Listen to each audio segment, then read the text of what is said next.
Jack and Brooke are a brother and sister living alone in a massive, snow-covered house.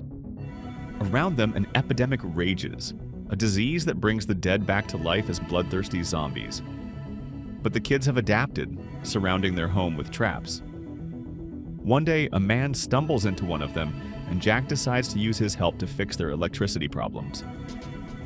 The stranger isn't eager to stick around, but when he realizes the children are in danger, he steps in to protect them.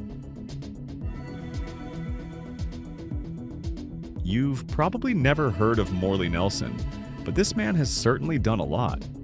A swimmer, model, police officer with a decade of experience, and volunteer for numerous charities, Nelson co-wrote scripts for the video games The Walking Dead, Survival Instinct and Men in Black, Alien Crisis.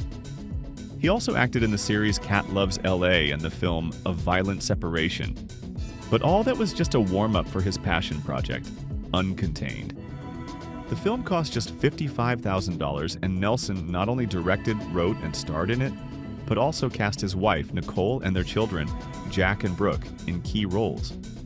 This kind of family affair approach has worked before in indie cinema. For example, the pretty decent mockumentary horror Belle's Life, released 6 months ago, also featured the filmmaker's family in lead roles. Here, the decision was clearly made not out of vanity, but purely for budget reasons. What's important is that Uncontained doesn't look like a low-budget film. There are few locations and actors, but it feels atmospheric and stylish thanks to the winter setting and the work of cinematographer Bo Hakala, who plays with the contrast between the cold, snow-covered woods and the warmth of the interior scenes.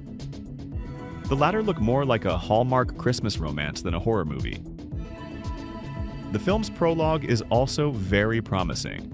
It introduces another pair of adults moving in with Jack and Brooke, a young couple who decide to act as surrogate parents while securing shelter for themselves.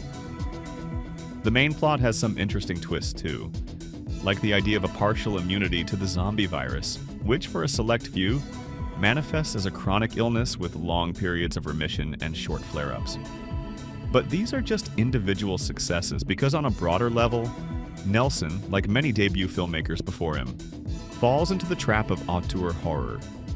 He leans into long static shots, supposedly profound but actually cliched monologues about human nature, and other art house extremes typical of amateur slow burners that lack experienced producers to sharpen the focus.